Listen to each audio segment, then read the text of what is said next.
For today's video, I have a Echo SRM2100. It's a straight shaft weed eater, I call them, string trimmer, proper name. And this one is my personal baby. It's been only my second one I've ever owned. It's quite old. It's been through a lot, as you can see by the missing spark plug boot that I put electrical tape on because I was getting shocked. The multiple drops and or problems it's had over the years banging around in trailers and such. But the real problem today is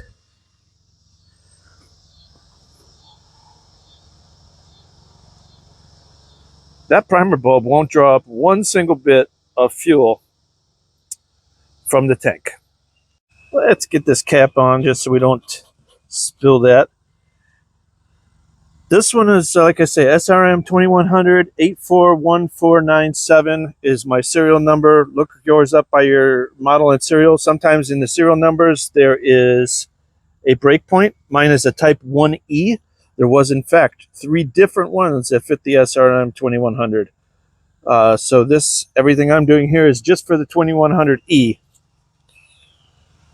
Filter looks a little rough, so it came with the new one. Let's do it when we go to put it back together. As far as the hardware, nothing more than a Phillips bit. I think this will also fit a flathead if that's all you had. Straight standard screwdriver, flat tip, whatever you want to call yours, where you live.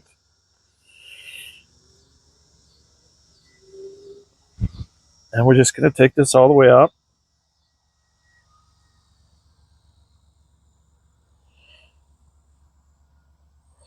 It's quite long. I thought it was overkill getting my power screwdriver. Possibly it was not.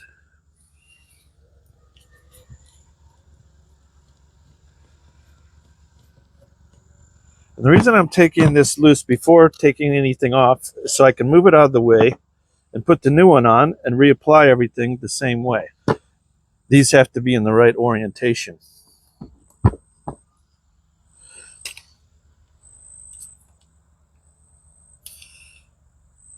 Get you zoomed up there. Now, as mine came loose, it automatically came out. Otherwise, you would have to pull that a little bit, lay it down in, and it goes in. I'm just going to roll mine out of the way, and then we'll get some gaskets ready here and put the new one on. It's that easy. Get you inside the cap here. Now, this one has, by the way, if I didn't mention, it has a three hose system. Now, several things could be wrong here.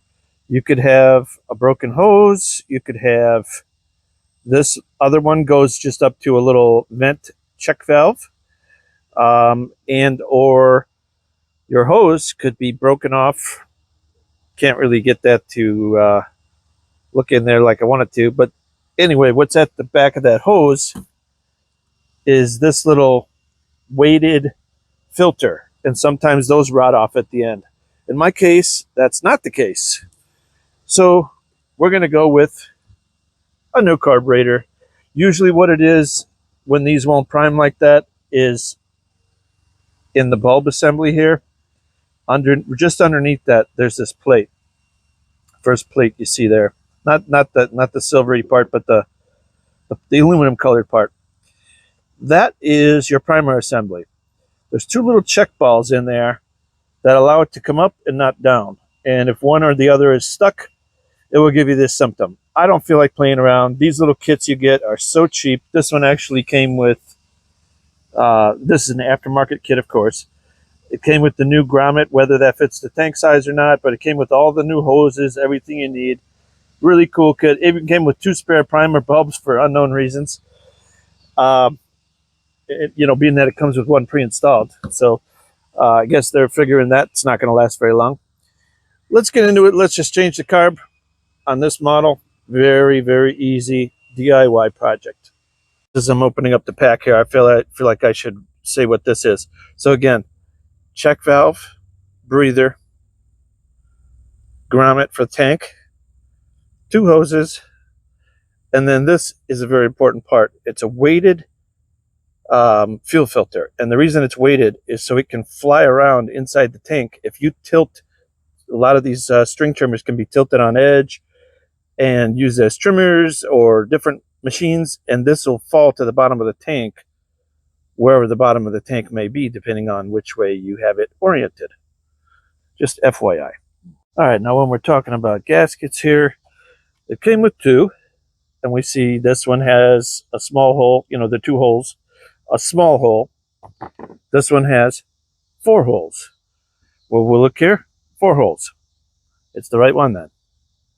That's the one we want to take off and replace for this side.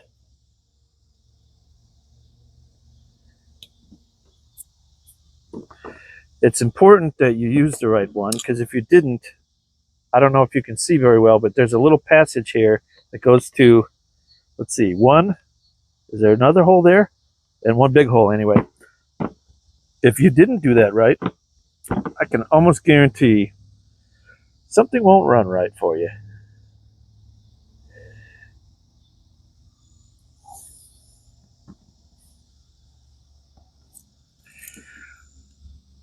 So what I'm going to do is first start here.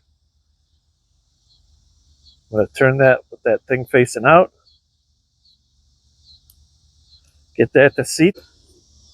So again, just looking on the carburetor side, we can see that one of those holes lines up with something to transfer it over. If you were to use this one, you think, oh, maybe that's the one, just one hole. Nope, that doesn't line up with anything, no matter which way we turn it.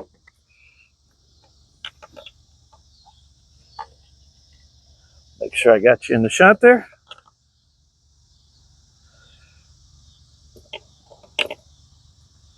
Now here's what I'm going to do. I'm going to start by just putting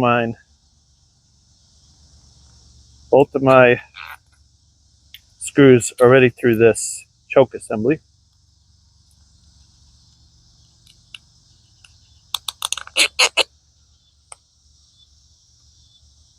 Then I'm going to go into my carburetor.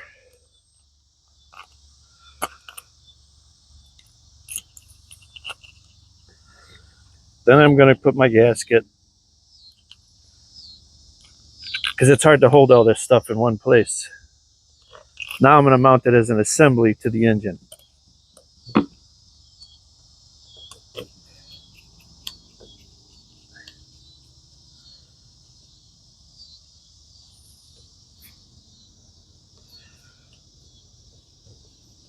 There she goes.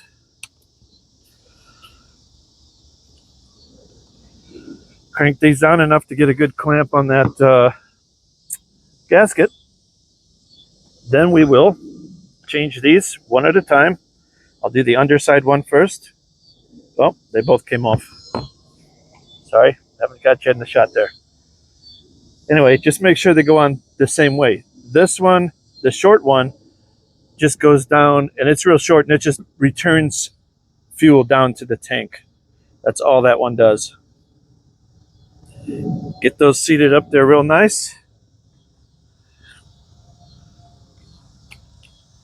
Let's put our new filter on, which I already got a fingerprint on.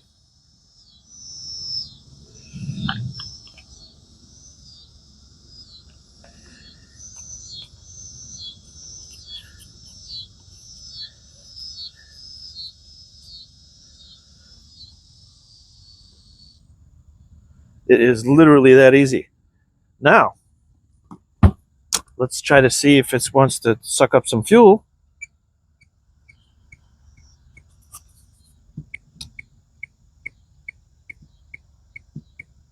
And it sure doesn't. Did these get reversed one time when I was playing with it, trying to figure out why it wasn't priming? Or do we have more issues?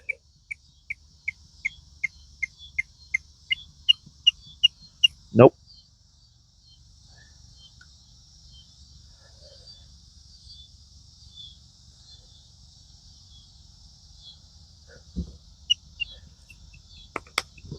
There are more issues at play here, folks. So I was just trying to replace the minimum possible. Could it be this check valve is stuck open or stuck closed and not allowing proper check valving?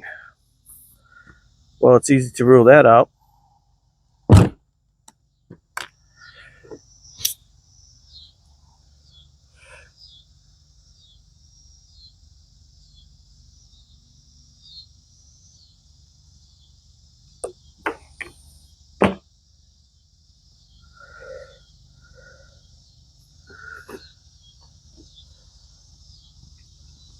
Yep, it was my check valve the whole time.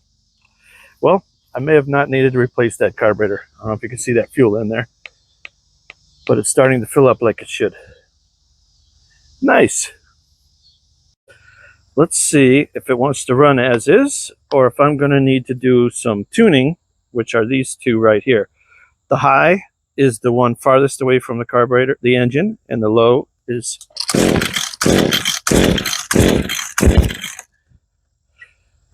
it's been dry, so brand new carburetor, so let's not get too excited.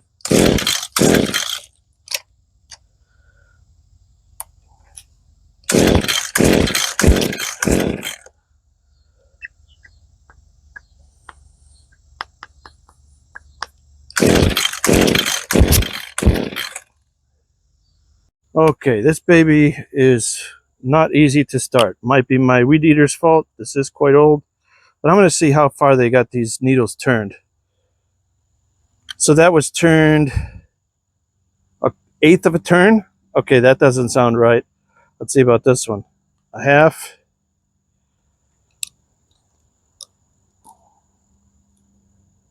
One. So 1 turn and then 1/8. That doesn't sound right to me. I think, let's see, 1/2, 1, 1.5, 1/2, 1. Sounds better to me. Let's see if that does anything better, because it's not working the way it was. Okay. Gives me a little sign of life there.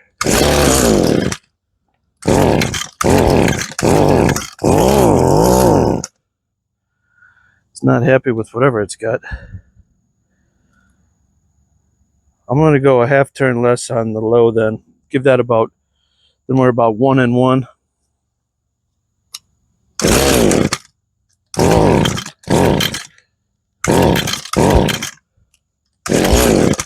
There's nothing I hate worse than a 2-stroke, especially one that's about 30 years old.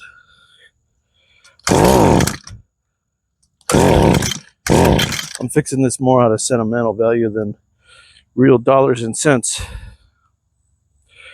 Anyway, let me do some off-camera tuning, and I'll bring it back when I figure out what the good tuning is. Right now, 1 and 1 isn't working.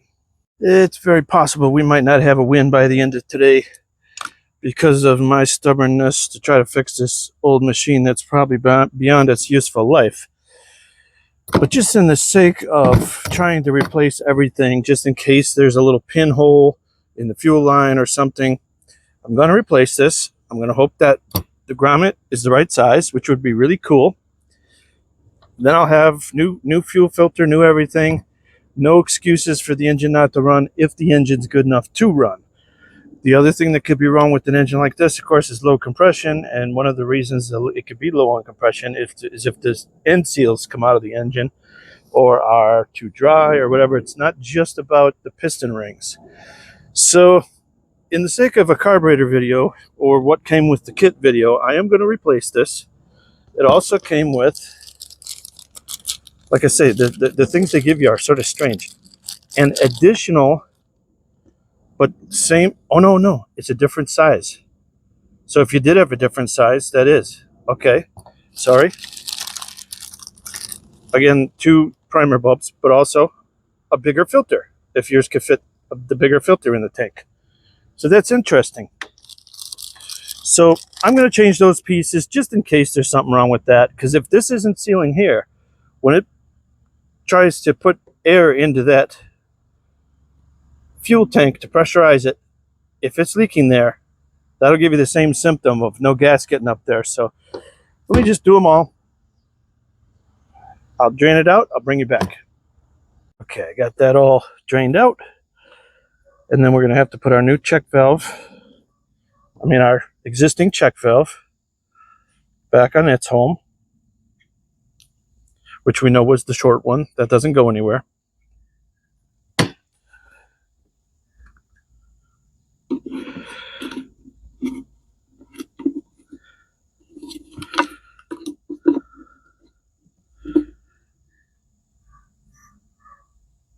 There is a bit of weird stickiness. Maybe that's clogging that filter. I wouldn't have thought so, but now that I feel it, I might. Okay, so I've got this thing ready to go back in. Now the yellow one, I'll remember, is the return. Black is the one that goes to the fuel. So let's do that.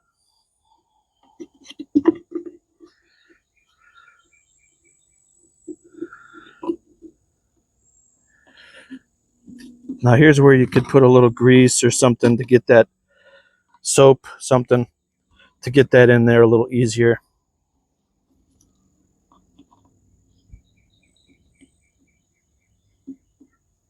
I think we're winning. There we go. Good. I'll put the little black one. I already put the filter back on that. The new filter that came with. Filter, check valve, I should be calling that. Then this one is a little too short right now, so I'm going to pull some more up. But I've got to make sure I don't pull the grommet up with it.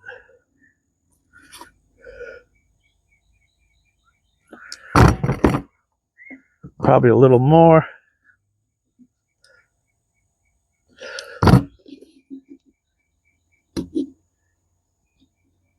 That's the return. And the fuel is here. That one's also a little short. Pull that one up through. I need that one up a little more. I want to get full engagement up on here. And I don't want it to be able to pull back down if it's still got some springiness left to it.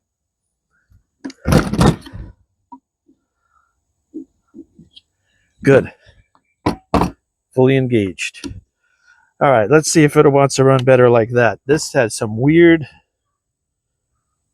I don't know, slime? I don't know. Maybe that's enough to plug it up. Hope so. Okay, I got this over here somewhere where I can keep it in frame anyway. I put both the high and the low adjustment screws back to the factory setting. And let's see what we get.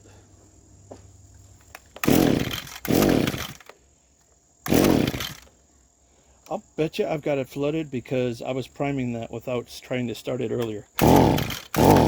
Full throttle, no choke.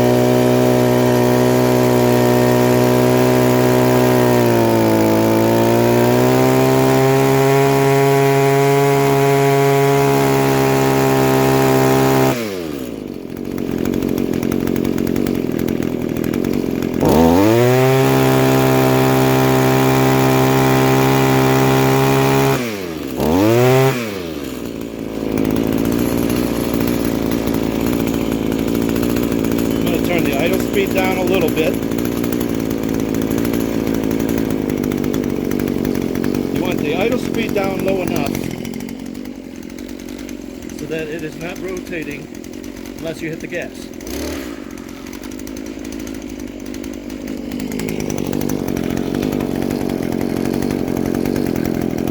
on the high speed, you don't want it to the maximum speed it can achieve. That means it's too lean, you're not giving it enough fuel. If you do that, you're going to overheat your machine. You want it breaking up a little bit.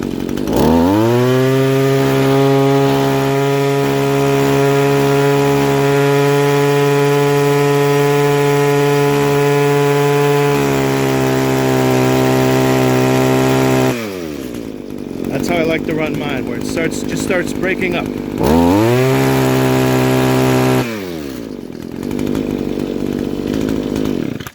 It'll go a lot faster than that. And you think you're getting more power and speed, but you're really not. You're just running it lean, and it's going to run way too hot. And these little engines are only air cooled, and at that kind of RPM, it's not going to be enough. So, anyway. So the moral of this story is, just when you get a bag with all the parts in it, because it didn't cost any more than the one just with the plain carb, just replace everything. I just assumed that the OEM parts would be like higher quality than anything I was putting on. But it turns out OEM high quality that are clogged up and not working aren't as good as Chinese aftermarket replacements. So I hereby declare this weed eater Wildwood certified. Thanks for watching.